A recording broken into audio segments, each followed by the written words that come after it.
السلام علیکم پیارے دوستو، میں امتیاز علی رند۔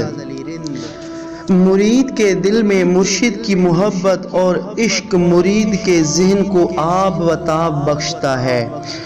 مرید مرشد کی شخصیت کو اپنے اندر جذب کرنے کے لیے تصور کی قوت سے کام لیتا ہے، اور اس بات کے لیے مرشد کا تصور کرایا جاتا ہے تاکہ تصور کے ذریعے مرشد سے قائم ذہنی تعلق توانا ہو جائے۔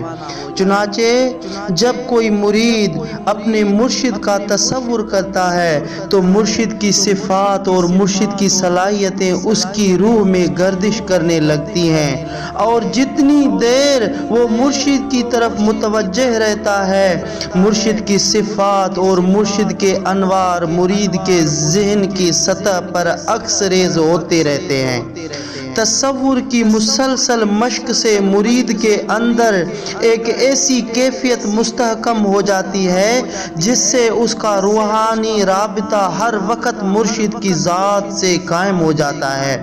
اس کے اندر معرفت الہی کی صلاحیت مسلسل منتقل ہوتی رہتی ہے، اور ایک وقت ایسا آتا ہے جب مرید اپنے مرشد کا عکس بن جاتا ہے۔